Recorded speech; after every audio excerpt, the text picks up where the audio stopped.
Bonjour à tous et bienvenue dans la chronique, la semaine numéro 2. On est parti pour 52 semaines pour entreprendre. Mon objectif est de vous partager mes réflexions, mes découvertes, mes réussites, mais aussi mes échecs et mes doutes autour de la creator economy dans laquelle je veux m'installer alors que j'ai 50 ans, que je suis un papa de 2 adolescents en couple depuis 20 ans dans une maison à crédit où il me reste 9 ans à payer et où je ne suis donc pas à Dubaï avec une grosse voiture. Ok, donc les choses sont claires. Mon objectif, c'est vraiment de vous partager tout ce que je découvre, toutes mes réflexions. J'ai donc pris des notes durant toute la semaine. J'ai un carnet de notes tous les soirs. Et dès que j'ai une idée, je l'écris. Et puis, je vous en fais une newsletter qui s'appelle... J'ai oublié son nom. Je suis un petit peu fatigué. Qui s'appelle La Note, pardon. Qui s'appelle La Note. C'est fort ça. Donc, qui s'appelle La Note et qui arrive le lundi matin pour tous les gens qui sont inscrits. Alors, disclaimer, merci à cette personne sur LinkedIn qui m'a fait comprendre qu'en fait, c'était bien de parler de newsletter, mais qu'il n'y avait pas moyen de s'inscrire. Donc, en fait, l'inscription est dans la signature et il s'avère que pour une raison dont je n'ai pas encore très bien compris la raison, ma signature n'apparaît pas notamment dans Apple Podcasts, puisque c'était là qu'il l'écoutait. Donc sachez que, petite ajoute, dans ma philosophie du pas à pas, j'ajoute donc la vidéo de cette semaine 2 sur YouTube. Donc vous pourrez écouter ce podcast sur YouTube aussi. Et évidemment, les deux que je privilégie, c'est Apple Podcast et Spotify. Donc, on y va, on est parti pour cette semaine 2, format toujours à peu près le même. Donc, il y aura des invités probablement dans l'année, c'est sûr, mais pour le moment, j'ai juste envie de parcourir et d'avoir cette petite réflexion entre vous et moi, entre toi et moi, où mes réflexions t'amènent probablement, et je l'espère, à des réflexions de ton côté. Donc, la première chose que j'avais envie de, enfin, de vous exprimer, voilà, c'était ma vision du film Elvis. Hein. Elvis fête ses 90 ans, enfin, aurait fêté ses 90 ans cette semaine, et donc on en a parlé. Donc, du coup, j'ai regardé le film, le biop d'Elvis, et il y a quelque chose qui m'a semblé totalement en adéquation avec le milieu dans lequel on travaille. Si vous êtes entrepreneur, si vous êtes entrepreneur sur le web, ou en tout cas si vous avez un projet entrepreneurial, c'est ce fameux colonel qui est en fait dans la garde rapprochée de Elvis et qui est en fait ce petit... Kathleen, elle appelle ça, ma femme, elle appelle ça le Wistiti. C'est cette petite voix intérieure, cette petite voix sombre, ce petit, j'oserais dire, petit diable, hein, qui vient vous bloquer en fait et qui vient vous empêcher de faire les choses. Et chez Elvis, c'était une personne physique, c'était un certain colonel, et ce colonel en fait manipulait, escroquait et arnaquait. D'ailleurs, il y a eu un procès. Hein. Elvis, elle l'a enfermé en fait dans une voie sans issue à Las Vegas, qu'il a proprement parlé tué, hein, qu'il l'a tué au sens propre comme au sens figuré, et qui l'a vraiment enfermé dans sa tête. Parce qu'il avait l'opportunité de partir. Alors bien sûr, il y a des histoires d'argent, mais je pense que quand on avait cette célébrité-là, il aurait pu très bien repartir à zéro et il aurait pu se refaire une santé sans trop de difficultés. Mais il était bloqué dans ses croyances, dans ses pensées, et ça l'a empêché d'avancer. C'est un peu comme cette petite vidéo, peut-être que vous avez connue, enfin peut-être que ça vous parle. C'est une vidéo où on voit une fourmi qui est entourée par un stylo-bille, nous on appelle ça un bic en Belgique, qui est la marque, hein. Un stylo-bille, on l'entoure et en fait, du coup, quand elle arrive sur la ligne bleue, elle s'arrête et donc elle repart dans l'autre sens. Et elle est comme emprisonnée, mais il n'y a pas de mur, c'est juste une ligne. Et j'avais envie de réfléchir à cette idée de colonel et quels sont mes colonels internes et mes colonels éventuellement externes. Hein. Donc, ces blocages qu'on a en interne, ces blocages qui peuvent être externes et qui peuvent vous empêcher d'avancer, en sachant que forcément, ça part toujours de vous au départ. Il faut être honnête. Et donc, moi, j'en ai listé quelques-uns. Et notamment un qui me semble être important. Et en ce dimanche où j'enregistre pour la deuxième fois mon podcast, parce que je n'étais pas content de la première, où j'enregistre pour la deuxième fois, en ce dimanche, j'ai eu le dimanche matin, on a souvent des résolutions de problèmes, Kathleen et moi, le dimanche matin autour d'un café. Et là, on discutait de son projet et de ce qu'elle avait envie de faire. Et ça m'a vraiment reconnecté à mon livre Apocalypse cognitive, hein, je vais finir par le sponsoriser, qui amenait cette idée du temps de cerveau qu'on a et qui malheureusement se fait bouffer par les réseaux sociaux et j'irais même plus loin, se fait bouffer par euh, toutes les... Alors, un petit instant. Et oui, une petite pause parce que j'ai des enfants à la maison et ils ont faim. Donc, j'en étais sur le livre et donc ce côté où finalement les réseaux sociaux nous bloquaient. Mais il y a un truc qui est intéressant dans ce qui se produit, c'est que non seulement les réseaux sociaux nous captent du temps, mais en plus nous captent du temps qui crée du temps anxiogène. Donc on est dans une situation où tout est fait pour du je ne sais pas le dire, bref, vous avez compris le message, mais tout est fait pour en fait vous mettre dans une situation où finalement vous êtes figé. Et Kathleen, elle a ça sur un truc qu'elle est en train de travailler là avec TikTok notamment, et où finalement, en voulant essayer de chercher et de comprendre les choses, d'abord, elle perd du temps libre de cerveau, et ensuite, ce temps libre qu'elle consomme via ses recherches euh, devient une pensée limitante, en fait, parce qu'il y a une comparaison. Et donc, c'est hyper important de comprendre que quand on est sur ces réseaux, on va avoir des messages anxiogènes à ne plus savoir qu'en faire, hein, et limitants. On va avoir une pression sociale parce qu'on risque de se comparer. On va faire évidemment ces comparaisons constantes avec d'autres entrepreneurs qui sont peut-être dans le marché. Ça, c'est vraiment moi un point qui a été problématique, qui l'est encore un peu, il faut être honnête. Et puis, il y a une surinformation euh, qui est très importante et qui peut paralyser. Et dans le livre Apocalypse cognitif, il y a justement une étude qui a été faite où vous avez deux groupes de personnes avec une étagère avec 26 pots, un choix d'achat de 26 pots de confiture, et de l'autre côté 11 pots de confiture. Alors ou 6 pots de confiture, 6 je pense. Euh, euh, mais la vérité, c'est qu'il y avait plus de gens qui allaient vers l'endroit où il y en avait plus, mais par contre, il y avait 30% de plus de ventes là où il y en avait moins. Donc, c'est intéressant de se dire que finalement, euh, on est bloqué par le choix. Et trop d'informations peut aussi avoir cet effet de vous bloquer, en fait. Parce qu'on fait quoi?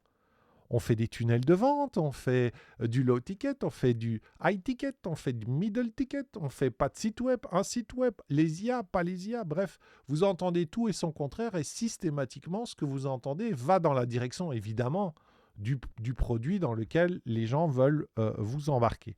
Donc, vous allez avoir des entrepreneurs qui vont vous parler qu'il faut faire du high ticket, des gens qui vont dire que c'est plus difficile à vendre que des petits produits. Il y a toute une gamme maintenant de produits digitaux qui débarquent notamment sur Threads et surtout sur Instagram où on vous vend la vente facile avec l'AWD et tous ces trucs MRR là qui sont en fait des programmes de formation de qualité mais où en fait on vous apprend à utiliser le programme pour revendre le programme. Mais il n'y a pas d'affiliation sur le programme, il n'y a pas un pourcentage de vente. Vous devez acheter le programme et le programme s'achète, voilà, et ainsi de suite. Bref, c'est un truc qui est encore une mode et on est tout le temps là-dedans. Et donc, en fait, on fait quoi? Et ça, ce sont tous ce que moi, je vais appeler ces colonels externes qui viennent là, comme ça, vous percuter et qui viennent vous emmerder. Donc, c'est assez simple, les colonels externes. Il suffit de les interdire de venir. Donc, ça, c'est très simple. Par contre, les colonels en interne, ça a été un petit peu plus compliqué dans ma réflexion. Et je me suis dit, tiens, qu'est-ce qui, moi, profondément, m'empêche, là, je suis en semaine 2, qu'est-ce qui m'a empêché pendant la semaine d'avancer? Il y a eu deux choses. Il y a eu un rapport à l'argent, parce qu'on se retrouve, Kathleen et moi, dans un embroglio de putain de trucs européens où, en fait, elle a fait des activités en France. Et quand vous dépassez un certain seuil d'activité dans un pays européen, vous devez euh, payer la TVA dans le pays, mais non pas par l'OSS, qui est le truc classique de la TVA européenne, mais par un système où il faut carrément s'enregistrer dans le pays. C'est un peu comme si vous deviez une espèce d'entreprise, mais sans être une entreprise. Vous téléphonez à l'organisme. Alors moi, j'avais pas envie de téléphoner, soyons clairs, j'en ai rien à foutre, hein, parce qu'il y en a marre de payer les impôts. Mais bon, voilà, on veut être carré. Donc le comptable nous dit il faut payer. On paye comment? Je sais pas. Ensuite, on a l'organisme qui gère ça en France. Alors, je vous raconte même pas l'administration française, comment il faut faire pour l'avoir. Et puis finalement, il nous renvoie vers un organisme en Belgique qui nous dit, je sais pas. Il y a notre organisme qui est censé aider les entrepreneurs, où on leur paye 15 000 euros par an à ces enfoirés là de, de trucs sociaux, là, de charges sociales, et où ils sont censés nous aider, et qui vous disent clairement, mais alors en un message d'une merde totale, qui vous disent ça n'existe pas. Bref, pour faire court, en gros, la relation à l'argent et tout ce qui est lié à l'administratif et tout ça, moi, ça me bloque total. Voilà, moi, ça me rend fou, ça me met en acte de rébellion totale. Je trouve que c'est scandaleux ce qu'on doit payer à l'État belge. Et la seule chose que j'ai envie de faire, c'est de me casser parce que franchement, je suis pour payer. J'ai des enfants, je paye des taxes, j'ai pas de souci avec ça.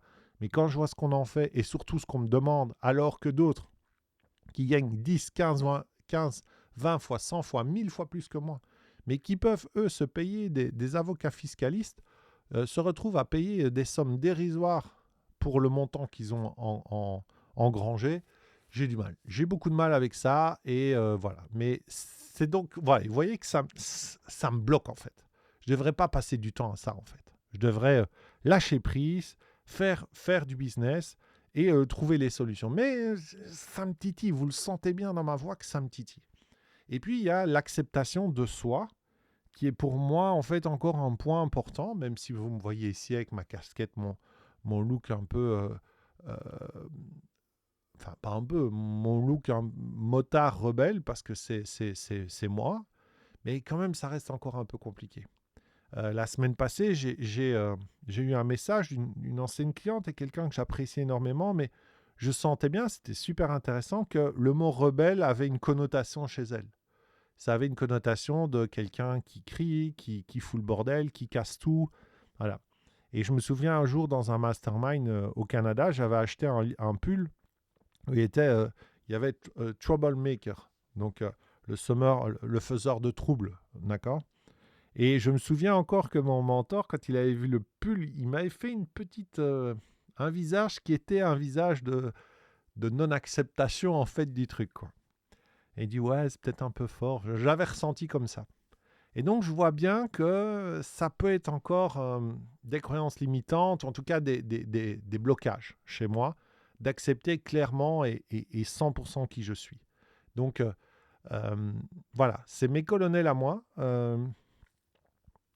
Les croyances limitantes qui sont liées à mes valeurs, euh, la peur d'être dans cette fameuse authenticité sincère et pas cette authenticité de performance, hein. Vous l'entendez peut-être dans mon podcast que je tourne pas autour du pot, je suis vraiment 100% transparent avec vous, c'est ce qui me vient à l'instant T.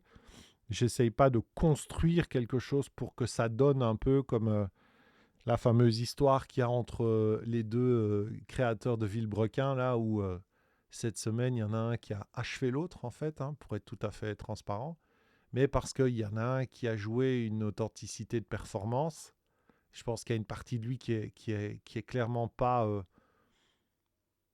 qui croit clairement que ce qui s'est passé comme ça, et puis il y a l'autre qui, lui, est tout à fait sincère et vous balance l'entièreté du processus avec les parties positives comme les parties négatives, et forcément, il y a un retour de karma qui est assez fort. Donc attention à ce point, pour moi, peut-être pour vous, d'être vraiment authentique et finalement de dire les choses en fait. On n'ose pas les exprimer et c'est quelque chose qui moi, est très prégnant dans ma vie. C'est beaucoup de moments où je me suis interdit de dire certaines choses à certaines personnes et j'avais envie de leur dire, et maintenant je pense que je vais vraiment réussir à le faire. Là, j'ai été blessé par un truc cette semaine qui ne me plaît pas. Euh, et, et j'hésite à le dire parce que je sais que bah, ça a un coût. Mais ce coût, je suis prêt en fait je suis prêt à le digérer parce que ça ne me plaît pas en fait. Quand ça me met les larmes aux yeux ou que ça me fragilise au point où j'en suis triste, c'est que c'est pas bon pour moi et donc je vais refuser de m'imposer ça. Et ça, c'est mon authenticité sincère qui doit travailler. Et c'est cette sincérité que je dois accepter d'être parce que je suis ça et puis basta, quoi. Point à la ligne. Et vous aimez ou vous aimez pas, je m'en fous en fait. Je suis moi. Donc voilà, ça c'est un point qui est important. Euh, Comme on dirait dans le jargon du dev perso, assumer pleinement son unicité. Donc, ma réflexion du jour est quels sont ou quel est votre colonel externe et colonel interne en référence au film d'Elvis, en tout cas à la vie d'Elvis, avec ce personnage qui lui a complètement manipulé la vie et empêché de faire certaines choses parce que, attention, hein, il s'est servi des pardons d'Elvis, ça faisait partie d'Elvis. Et il s'est servi de ses parts pour le manipuler et pour le faire avancer dans la direction qu'il arrangeait. Et c'est intéressant de se dire, bah tiens, c'est qui notre colonel à nous, quoi? Qu'est-ce qui nous fait avancer comme ça? En externe, c'est peut-être une personne, hein. Vous avez peut-être quelqu'un dans votre entourage qui vous envoie dans la mauvaise direction. Et il va peut-être falloir faire du nettoyage si vous voulez vous donner les chances de réussir. Alors, c'est quelque chose aussi comme démarche qui est super importante dans RTBL. RTBL, vous le savez, c'est le Road Trip Business Learning. C'est mon accompagnement de 3 mois, 6 mois ou 12 mois qui permet à des gens, à des experts comme vous dans un domaine, de pouvoir être accompagnés et de construire en fait d'abord une méthode propriétaire, une méthode signature, et puis à partir de cette méthode de développer une gamme de produits pour créer une entreprise robuste. Une entreprise robuste, c'est une entreprise qui tient sur 5 critères. Pour ceux qui sont avec la vidéo, je le mets à l'écran. Une entreprise robuste, c'est des critères qui sont placés par... que j'ai découvert, je ne sais pas si ça vient de lui ou un mix avec le livre Antifragile, mais en tout cas d'Alex Dana de Life Mentor, qui dit ceci. Les revenus ne dépendent pas d'un seul produit. La distribution ne dépend pas d'un seul canal d'acquisition. La trésorerie permet d'encaisser les chocs et d'investir quand tout le monde se retire ou a peur. Le risque sur le flux de production est sécurisé et la relation la plus longue possible, avoir une relation la plus longue possible avec ses clients. Donc ces 5 points, ils sont essentiels. Pourquoi? Parce qu'en fait, quand vous les lisez, alors ça dépend évidemment de la maturité de votre projet, la maturité de votre entreprise. Bien sûr qu'au début, on ne peut avoir qu'un seul produit, un seul canal, mais c'est des choses que vous allez entendre sur le web, ça. C'est des choses que j'entends chez des coachs business. Avoir un seul canal, un seul produit avec une seule offre. Euh, et c'est tout à fait juste. C'est juste que pour une entreprise, c'est pas robuste, c'est fragile en fait. Parce que le jour où le produit ne se vend moins bien ou se vend de façon plus difficile, vous n'avez pas le temps de vous ressaisir. Et je connais beaucoup trop de gens qui ont vécu ça, et j'en ai encore là sur ces dernières semaines, j'ai 2 clientes qui sont vraiment dans cette situation, accompagnées par des coachs business pendant de nombreuses années, avec de beaux résultats, mais avec une construction de l'entreprise qui n'est pas robuste. Pas une réflexion. Et donc, dans le RTBL, le Road Trip Business Learning, on travaille la matrice des 8 produits. Et dans la matrice des 8 produits, il y a notamment un des produits qui s'appelle le produit d'avenir, qui est l'idée d'imaginer qu'est-ce qui se passe si, coupure Internet, qu'est-ce qui se passe si vous vendez sur Instagram, il n'y a plus Instagram. C'est quoi en fait le process derrière dans le produit d'avenir? Voilà. Et ça, si ça vous intéresse, n'hésitez pas à me contacter sur les réseaux sociaux, que ce soit sur Instagram, YouTube, Facebook ou ailleurs, mais je suis principalement sur Instagram. Si vous tapez David Moussebois, vous verrez. Vous m'envoyez un petit message privé, un DM, comme diraient les jeunes, et je me ferai un plaisir de discuter avec vous. Voilà, ça c'était la petite parenthèse du RTBL, c'est important. N'oubliez pas non plus de vous abonner à ma chaîne si vous êtes sur YouTube. N'oubliez pas de faire un petit commentaire, de me donner votre avis sur les colonels, quels sont vos colonels, sur des sujets. Voilà, j'ai besoin d'avancer dans mon processus. Donc, n'hésitez pas à me contacter. Je mets donc tous les liens dans la description du podcast La Chronique. La petite gifle de la semaine. Vous savez, c'est cette petite claque que j'ai envie de vous placer et de se dire, tiens, ça pique un peu. Alors, êtes-vous un artiste ou êtes-vous un stratège? C'est un sujet qui a déjà été traité à plein d'endroits. Et c'est un sujet que j'avais envie de traiter parce que c'est une des questions qui revient très souvent. Alors peut-être c'est le type de client que j'ai, mais surtout chez les multipotentiels, les gens qui ont plein de projets, c'est bien d'avoir des projets. C'est mieux de les réaliser c'est mieux de les transformer en une réalisation. Moi, je connais des gens qui sont en projet depuis 10 ans. C'est bien. Donc du coup, à un moment, ils sont bien avec leur compte. Enfin, ils sont bien avec leur compte. Ils ont de l'argent. Donc hop, ils se lancent sur un programme. Ils vont sur les groupes. Ils sont à fond. Oui, je vais faire ça, et je vais faire ça, et je vais faire ça, et je vais faire ça. Et puis un an plus tard, vous les voyez, ils sont nulle part. Ils sont nulle part parce qu'ils ne sont pas passés à l'action. Donc, et ils ne sont pas passés à l'action, pas parce qu'ils n'ont pas envie de passer à l'action, mais parce qu'ils ont fait toutes des actions qui sont complètement inutiles ou qui ne sont pas dans le bon ordre. Et il y a un côté stratège et artiste qui vient se chevaucher dans la vie d'un entrepreneur. Et moi, ma réflexion, c'est que finalement, l'artiste, c'est celui qui incarne vous savez, cette fameuse liberté créative, hein. C'est celui qui va dire je suis dans mon intuition, c'est le moment, c'est maintenant, c'est ça que je dois faire. Euh, et il est là-dedans tout le temps. Il évolue entre avoir des revenus, mais en même temps vivre sa passion. Alors, il y a certains domaines en plus où c'est encore plus criant que d'autres. Mais tout ça, voilà, ça rend les choses plus compliquées parce qu'il n'y a pas de structure. Là où le stratège, lui, le bâtisseur, hein, il va être plus dans la rigueur. Euh, il va structurer, il va construire les choses. Par contre, il va peut-être oublier une part de créativité, il va peut-être oublier une part de légèreté. Et donc, sur la, la partie qui va être d'attirer les gens, peut-être qu'il va être moins bien. Et là, je reviens encore à cette histoire de ces deux youtubeurs qui se déchirent là sur la chaîne Villebrequin. Vous en avez un qui est clairement mais surdoué, Sylvain, qui est clairement surdoué pour être face cam, qui est fun, qui est rigolo. Moi, il m'a éclaté là dans sa vidéo où il flingue le premier. Et vous avez Pierre qui, lui, est un gars aigri, qui doit faire une image très sombre. J'avais vu sa vidéo et ça m'avait saoulé. Je n'ai pas regardé en entier parce que c'était trop, bleh. Je pleure et il y avait trop, même si moi je suis très émotif. Mais là, ça sentait, quoi. Ça sentait un peu le truc pas cool. Donc moi, je connais pas très bien les deux.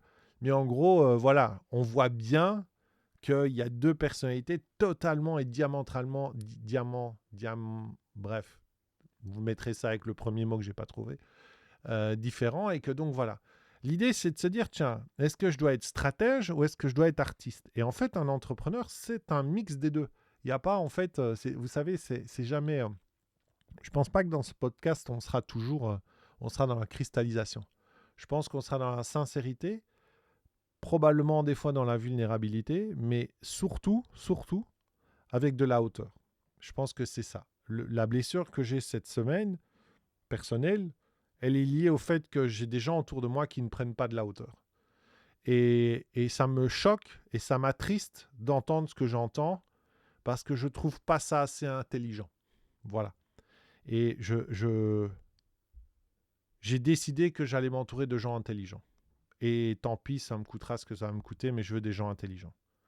Et les gens intelligents, c'est des gens qui pensent au-delà de leur position et qui arrivent à prendre de la hauteur.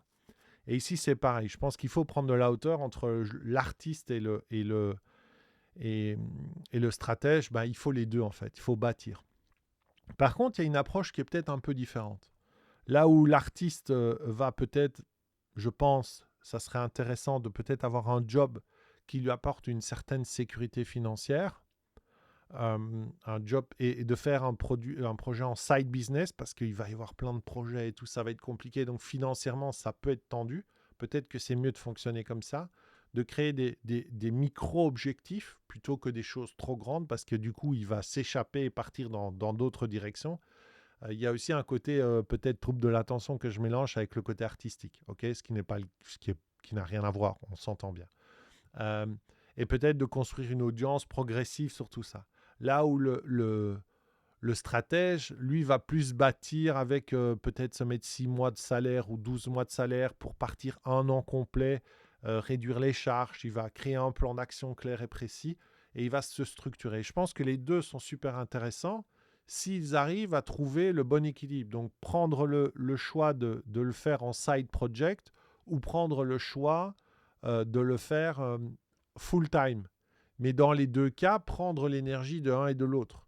Parce que dans l'énergie du stratège, il va falloir de la créativité, dans le plan d'action, dans la création du plan, il va falloir de la créativité. Et pour l'artiste, dans son side project, vu le peu de temps qu'il aura, il sera obligé de s'organiser, d'avoir un côté un peu plus stratégique. Donc je pense que les deux sont gagnants de prendre la force de l'un et de l'autre. Mais est-ce que vous êtes plutôt de base artistique ou plutôt de base un artiste ou plutôt de base un stratège? Je pense que c'est intéressant de se poser la question et de se dire, tiens, qu'est-ce qui serait pour moi le plus juste et le plus clair? J'ai des gens que je connais qui ont fait des side projects. J'ai un ami là, Marc, qui est en train de créer un side project, qui travaille, qui a fait un 4/5e temps pour se libérer un temps pour faire son projet. C'est beaucoup plus long, c'est beaucoup plus long. Mais c'est OK, parce qu'il avance sur son projet. Donc, c'est le plus important, c'est d'avancer. Et je dis toujours, choisir, c'est avancer. Choisir, ça n'est pas renoncer. Donc, mais il faut mettre les projets les uns dans les autres. Les uns derrière les autres. Si vous voulez faire, par exemple, j'ai une cliente qui veut faire quelque chose d'artistique, vraiment au sens propre du terme, mais elle n'a pas les moyens financiers. Donc la question c'est, tiens, est-ce que je vais mettre de l'énergie sur mon côté artistique ou est-ce que je vais d'abord réfléchir à comment est-ce que je peux lever des fonds ou lever de l'argent pour pouvoir faire mon projet artistique? Mais si je fais du projet artistique sans lever de fonds, ben en fait, au bout du compte, il n'y aura ni le projet financier qui va fonctionner, ni le projet artistique. Donc, il n'y a rien à faire. Le temps, c'est une ligne. D'accord? C'est linéaire. Alors, il y en a qui vont vous parler de 3D, 5D, tout ce que vous voulez. La réalité terrestre, c'est qu'il faut faire les choses dans un ordre et qu'il faut être agile pour pouvoir faire bouger ça si ça ne fonctionne pas. Mais il faut les faire dans un ordre. D'accord? Et quand je parle d'un plan, quand je parle du road trip business learning, il y a un plan, il y a des étapes. Et c'est vraiment un plan qui est dessiné d'ailleurs. Donc, il y a des étapes. Après, est-ce que c'est toujours la même chose pour tout le monde? Non. Est-ce que ce que je vous dis là est valable pour vous? Peut-être. Peut-être pas. L'idée, c'est que c'est mes croyances actuelles, c'est ma réflexion. D'accord? Ayez la vôtre. Ne vous faites pas trop influencer par tout le monde. Prenez de l'information et puis faites votre choix et avancez. Donc, l'insight road trip de ce podcast, hein, vous savez, il y a des rubriques. L'insight road trip, c'est vraiment, je ne vais pas aller trop loin là-dessus parce que j'en ai déjà parlé, mais c'est vraiment ce point de réfléchir, tiens, dans votre entreprise, est-ce que vous avez de la clarté sur ces 5 points de l'entreprise robuste? Est-ce que dans ces 5 points, vous pouvez mettre de l'ordre? Est-ce que c'est compliqué pour vous? Et auquel cas, ben, il faut vous faire accompagner. Il faut vous faire accompagner parce que vous ne pourrez pas le faire tout seul. C'est à la fois complexe, puis il faut de l'expérience pour passer derrière. Quand moi je parle de 52 semaines pour entreprendre, j'entreprends depuis 2016. Mais derrière les 52 semaines, c'est parce que j'essaye de trouver un autre modèle que dans lequel j'étais, qui était très clairement de la consultance. D'accord? Même si maintenant c'est plus du mentorat, puisque je fais de la formation, de l'accompagnement et du coaching, euh, euh, et de la consultance, pardon, du coaching, de la consultance et de la formation. Je passe d'un poste à l'autre en fonction de là où on est sur le chemin du road trip. Mais j'aimerais le construire différemment. J'aimerais me libérer plus de temps pour avoir du temps de créativité et moins de stratège. Voilà, moi je suis à cet endroit-là. Donc le petit point du jour par rapport à ce qui se passe dans un road trip et ce que j'ai vécu cette semaine avec les clients, c'est ça, ce serait de vous aider à prendre conscience que pour réussir votre projet, en effet, au début, il faut bien vendre un produit, mais surtout, il faut avoir une réflexion globale sur qu'est-ce que vous voulez construire sur une vision 1 an, 3 ans, 5 ans, et essayer de construire les produits pour pouvoir les assembler les uns avec les autres dès le départ et pouvoir développer autour de votre méthode quelque chose qui tienne la route et qui tienne dans le temps. Parce que des missiles, j'en connais, des comètes, j'en ai connu, il y en a beaucoup sur le web qui arrivent, qui disparaissent, qui reviennent. Voilà, ils étaient là il y a un temps, ils reviennent, ils sont devenus des experts de l'IA ou des experts du montage vidéo ou des experts de la crypto parce que c'est les trois sujets qui sont un peu à la mode, ou alors le MRR, et puis qui vont disparaître dans 6 mois. Ils auront fait plein de sous, mais ils vont disparaître. Je ne suis pas du tout de cette nature-là. Moi, je suis un fils d'artisan avec une entreprise qui comportait 27 employés, 23, 25 employés, je pense, de mémoire, et qui faisait beaucoup de chiffres, qui était dans la menuiserie. Et donc, du coup, moi, j'ai envie de créer des entreprises, comme diraient les Japonais, millénaires. Vous voyez ce que je veux dire? Donc, des trucs qui tiennent la route et qui sont construits dans le temps. Les petites pépites de la semaine, et après, je serai au mot de la fin. Deux pépites qui me viennent de cette semaine. D'abord, là, je vais vous parler de matériel, pas de logiciel, de matériel. Vous savez que pour filmer, on a besoin d'une caméra. Il y a beaucoup de gens qui vous parlent de smartphone, mais définitivement, le smartphone, c'est à proscrire dans mon industrie. Pourquoi? C'est tout simple, en fait, vous n'avez pas de retour caméra. Donc, quand vous filmez avec un iPhone, avec un smartphone, vous avez besoin de mettre les bons objectifs, c'est-à-dire ceux qui sont au dos de votre téléphone. Ce qui veut dire que vous ne voyez pas votre écran. Vous ne voyez pas votre écran et on considère qu'on travaille seul. Alors, il existe, je les ai testés, j'ai essayé de le retrouver, je ne sais pas où il est, quelque part à la maison. J'ai acheté des espèces de griffes avec un petit miroir. J'ai mis un miroir à l'arrière. D'ailleurs, dans un document que je fournis, un PDF que je fournis à mes clients, je montre cet exemple du miroir et tout ça. Il n'y a aucun souci. Mais la réalité, c'est qu'on est en 2025 et qu'en 2025, il y a un outil qui résout ce problème définitivement. C'est forcément les petites caméras comme les GoPro, les autres, et les caméras plus classiques, comme mon Canon qui est là-bas ou des choses comme ça. Mais il y a oui, qui est là d'ailleurs, que vous voyez en noir là. Mais il y a un outil qui est vraiment génial maintenant, c'est évidemment la Osmo Pocket 3 de chez DJI, qui est une petite caméra qu'on a testée avec Clément pour le projet de Padel, où on a filmé 4 joueurs qui étaient sur un terrain où il fallait suivre un joueur, et en même temps, j'avais 2 autres caméras qui filmaient ailleurs, et où il y avait Clément qui devait donner des consignes de l'autre côté de la vitre sur le terrain. Et en fait, on a pris cette caméra, on fixait un des joueurs, et en fait, la caméra suivait le joueur. C'est génial, la qualité est topissime. Euh, on avait fait quelques petits réglages, on avait fait en sorte que la nacelle bouge en mode slow, parce que sinon, si vous faites le medium ou le high, ça va pas. Mais en gros, la caméra, elle se connecte avec les micros DJI en 2 secondes. On a fait la synchro sans regarder les modes d'emploi. On a été dans le menu, on a trouvé synchro, c'est expliqué à l'écran, ça a pris 5 secondes. Bref, cette petite caméra, elle est complètement dingue parce qu'elle vous permet de créer du contenu partout. Il n'y a pas de problème en fait avec ça. Vous pouvez faire un petit vlog. Là, je vais partir au mois de mai au un regroupement Harley-Davidson, mais c'est sûr que je vais filmer avec cette caméra-là. Je peux la mettre sur ma moto, je peux la mettre sur mon sac. Elle est vraiment géniale. Elle est stabilisée, elle fait une image absolument dingue. Il y a ce suivi, il y a cette connexion, il y a le fait que vous pouvez du coup garder votre smartphone comme un smartphone et vous pouvez même l'utiliser en retour caméra à 3 mètres et donc du coup voir exactement sur la caméra, vous pouvez faire le suivi de votre téléphone, vous pouvez faire les réglages.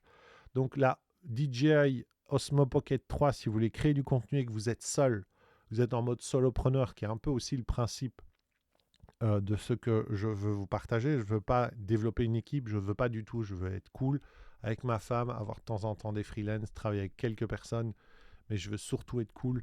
Je ne veux pas m'emmerder. Je l'ai vu avec mes parents qui avaient 25 employés, plus en plus des indépendants, c'est l'enfer. Je n'ai pas du tout envie de passer ma vie à travailler pour payer des employés et pour payer des taxes sur les employés. C'est pas du tout mon trip. Donc du coup, c'est comment je peux faire seul. Donc l'Osmo Pocket, évidemment, je vous la préconise à 1000%, même si apparemment il y aurait une 4 qui va arriver, mais ça, vous savez, c'est toujours la même chose. Et ensuite, au niveau des micros, forcément, je parle de caméra, je parle de micro. Si vous achetez l'Osmo Pocket, vous avez un bundle avec les micros. Il y a le DJI Mini, qui est vraiment sympa, qui est tout petit. Et puis il y a les DJI plus gros, les deux, qui sont des micros un peu plus poussés, qui ont techniquement un peu plus d'outils pour éviter de faire une erreur de tournage au niveau du son. Mais j'ai envie de vous parler. Alors évidemment, si vous voulez que ce soit facile, prenez du DJI, parce que DJI avec DJI, ça fonctionnera toujours. Mais je voulais vous parler de micros qui sont sortis là le 9 janvier, qui sont les Holyland Lark M2S, qui sont des micros absolument dingues, où les gens ont compris en fait qu'avoir le micro qui ressemble à un pavé, qui déchire votre t-shirt tellement il est lourd, j'exagère un peu, mais on n'est pas loin de ça, par rapport à des Holyland, qui sont des micros de la taille des Picogyres, pour ceux qui connaissent un peu, qui sont ceux que j'ai moi à la maison, et qui sont en fait comme une épingle à cravate en fait. Donc vous mettez l'épingle, et en fait le micro est dans l'épingle, et la technologie est de l'autre côté. Donc en fait du coup vous avez juste le micro qui est du côté visible, et de l'autre côté vous avez la technologie avec le petit rond, avec le système qui envoie l'audio et tout le bordel, la batterie et tout est caché. Donc en fait, au lieu d'avoir un gros bloc rectangulaire qui est sur vous, qui font que vous voyez tous les youtubeurs et tous les jeunes avec leur micro cravate en train de le tenir à la main, ça me fait toujours rire ça. Vous avez acheté des micro cravates, vous les tenez à la main. Ça n'a pas de sens, mais bon, bref. Mais je peux le comprendre parce que c'est chiant, c'est des micros qui sont lourds. Donc c'est pas chouette à mettre, on a le t-shirt qui tire, on a le truc qui pend en avant, donc c'est pas cool. Ben ici en fait avec ces micros-là, vous avez vraiment le meilleur des deux mondes, avec un tout petit micro qui sera à peine visible devant, et surtout le poids qui sera à l'arrière, et donc qui sera vraiment bien collé à vous. Donc vraiment super sympa. Je serais vraiment très curieux de les tester. J'ai entendu sur le YouTube américain que le son était vraiment top, mais en même temps le YouTube américain est beaucoup sponsorisé, donc à voir avec le temps. Mais en tout cas, Holyland, au niveau des micros, ils avaient déjà fait les M2 qui étaient top, donc les M2S, c'est génial. Alors, vous le savez, pour terminer, je suis pile à mes 40 minutes. Pour terminer, on a un verbe à se souhaiter pour la semaine. Et le verbe qui va être le verbe d'action que je vais utiliser, qui sera mon intention de l'année, l'attention de la semaine, c'est un verbe qui est dans le dictionnaire, je vous le garantis. Ça s'appelle pomodoré. Alors, c'est pas dans le dictionnaire, ça ne l'est pas, mais c'est en lien avec le pomodore. Le pomodore, c'est quoi Pomodoro, pardon. Le pomodoro, c'est quoi? C'est un principe de gestion du temps qui fait que vous avez 25 minutes de travail pour 5 minutes de pause, et vous faites des blocs de 25 minutes de travail avec 5 minutes de pause. Pourquoi c'est le verbe d'intention de ma semaine? Parce que je l'ai testé cette semaine et j'ai fait un test sur 30 minutes. À un moment, sur les 30 minutes, les 9 premières, je les ai perdues parce que je suis parti sur un commentaire de quelqu'un et j'ai voulu lui répondre. Et les 6 dernières minutes, je suis parti aussi parce que j'ai dû faire autre chose, je ne sais plus quoi. Bref, finalement, sur 30 minutes, j'ai travaillé 15 minutes, un peu plus de 15 minutes. Et je voudrais vraiment optimiser ça, parce que je sais que c'est un problème. Petite à quelqu'un qui n'entendra pas ce podcast parce qu'il n'aura jamais écouté 40 minutes, un podcast, c'est sûr et certain, mais en tout cas à Ludovic, mon développeur, qui a une énorme galère dans sa gestion du temps, et c'est peu de le dire, la galère qu'il a, qui fait qu'il y a une procrastination totale et des temps impossibles pour un entrepreneur à maintenir. Voilà, Pomodoro, on va essayer. Il y avait la chaîne Explique-moi encore qui parlait de le faire sur son iPad. Mais moi, mon iPad, je l'utilise tout le temps. Et donc, du coup, si je mets mon chrono sur mon iPad, je sais qu'à un moment, je vais être embêté parce que je dois utiliser mon iPad. Je ne vais donc pas le voir devant moi. Donc, je voudrais essayer aussi, dans une de mes intentions au niveau de la technologie, d'être le plus simple possible, mais d'éviter aussi de systématiquement tout mettre sur le dos de mon téléphone ou de mon iPad, parce que lui aussi, finalement, il est censé servir à finalement téléphoner ou à prendre des notes. Et à mettre tout sur un, en fait, je dois toujours passer d'une activité à l'autre. Ça finit par m'agacer. Donc, il y aura une caméra pour filmer, il y aura des micros pour enregistrer, et ainsi de suite. Mais simple, voilà, avec un truc que je mets dans un petit sac à dos. Voilà, c'était tout pour le podcast, la semaine 2 de la chronique. N'hésitez pas donc à vous abonner, à me faire une petite note, alors 5 étoiles hein, sur Apple Podcast, pas 4, pas 3, certainement pas 3, ni 2, ni 1, mais 5 s'il vous plaît. Avec un petit commentaire, n'hésitez pas non plus à vous connecter et à me dire ce que vous en pensez. Je vous dis à très vite parce que j'entends mon fils qui fait un boucan de dingue derrière moi, donc parce que forcément il entend, mais il fait du bruit. Donc on va s'arrêter là et je vous dis à très vite. Ciao ciao!